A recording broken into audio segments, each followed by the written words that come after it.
It's not often that you hear a woman in her 70s giving birth at such a late stage in her life, but that's exactly what happened here.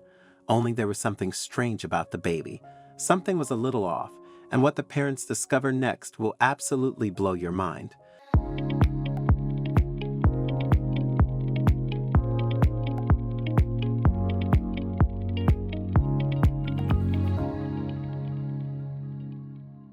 This story begins with Sharon Johnson, a 70-year-old woman from Texas who made the remarkable decision to become the surrogate mother for her daughter's baby.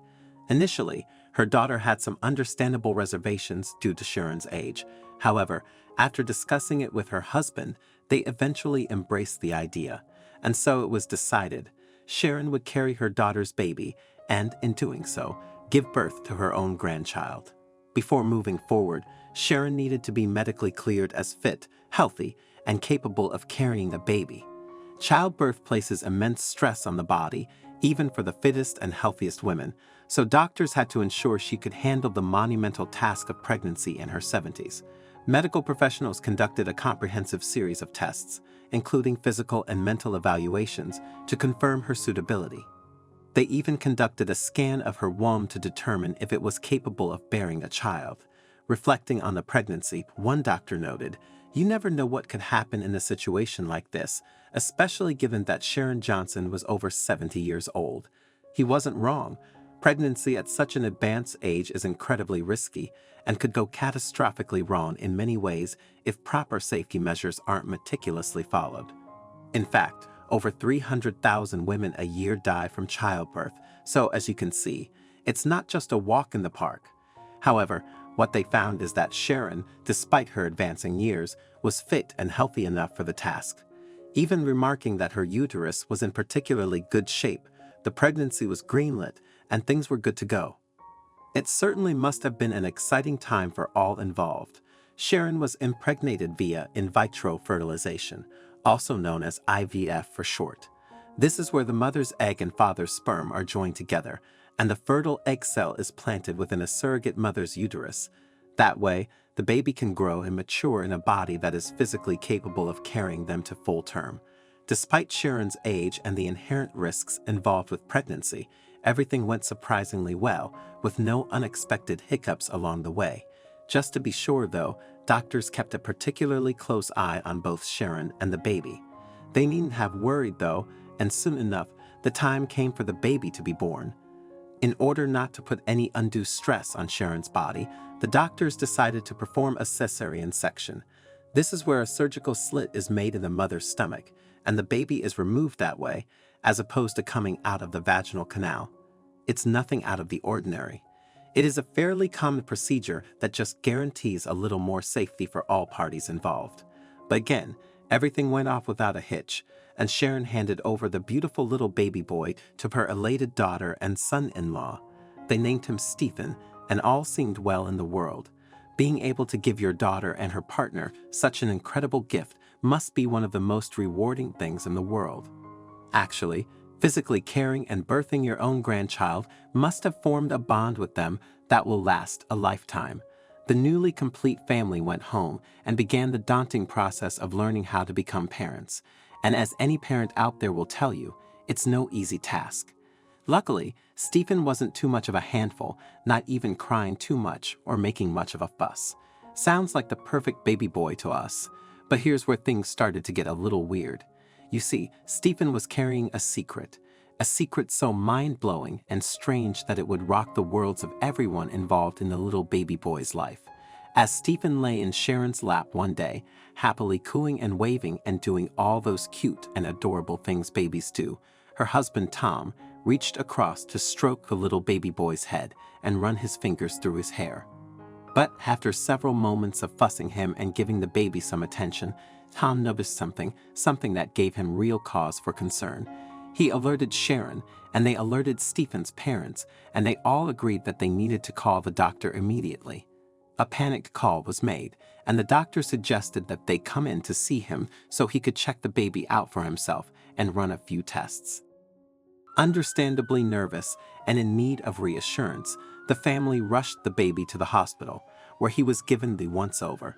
They ran tests, took samples, and spent over half an hour studying little Stephen, who lay none the wiser about all the fuss he was currently causing.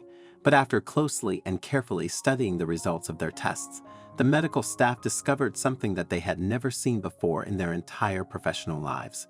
A second round of tests was carried out on Stephen just to confirm their findings, but the results were indisputable.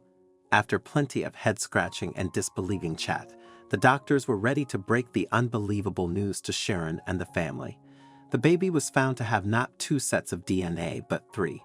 Normally, a baby will contain 2 sets of DNA, one from the mother and the other from the father, so to find the 3rd set is incredibly rare. It's so rare that it's pretty much unheard of, actually, but it was there in black and white, confirmed by the many tests that the doctors had run on Stephen. Stephen's family were shocked. How was this possible?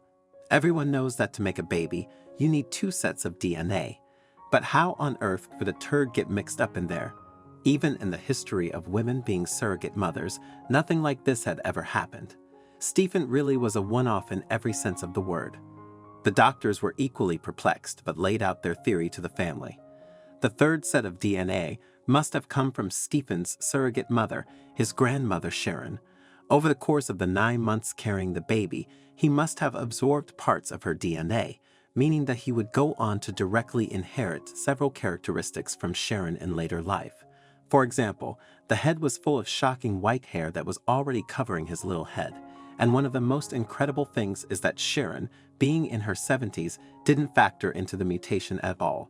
I'm sure you were thinking that her age was going to play into the story somehow, but no. This could happen with a surrogate mother of any age. It really is a strange but awesome mix of unusual events. In fact, Sharon had no issues following the pregnancy, which is incredible. Luckily, the doctors didn't seem concerned about Stephen, in fact finding it kind of miraculous. They did confirm to the family that this amazing mutation was possible in theory, that it had just very rarely, if ever, been documented as happening. I suppose when you think about it, it's kind of crazy that more babies don't take on the DNA of their surrogate mothers, considering how long they're in their uteri. In fact, in recent years, doctors have used the DNA of 3 separate individuals to help create a designer baby that would be free of serious hereditary issues that might be passed down from the mother or the father. It's a highly controversial process, with some critics accusing doctors and scientists of playing God by intervening with life in this way. However, I can understand its potential benefits, such as helping people have children free of life-altering conditions, but that's not what happened in this case. This process occurred entirely naturally, without any intervention from doctors or scientists. The fertilized egg in Sharon initially contained only the DNA of 2 people, but over time, it began to absorb Sharon's DNA as well.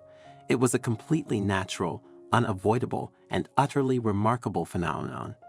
Thankfully, despite this rare occurrence, Stephen remains fit and healthy to this day, with no risk of complications or adverse effects later in life due to this unique mutation. Along with being a blend of the best traits from his mother and father, he also carries more of his grandmother Sharon in him than he will ever realize. And when you think about it, that's truly beautiful. I'm really keen to know your thoughts on this story, so please don't hesitate to share your insights in the comments section below. If you enjoyed this video and found it engaging, I invite you to subscribe to our channel for more similar content. Feel free to share this video. Take good care of yourselves, and I'm excited to connect with you in our future videos.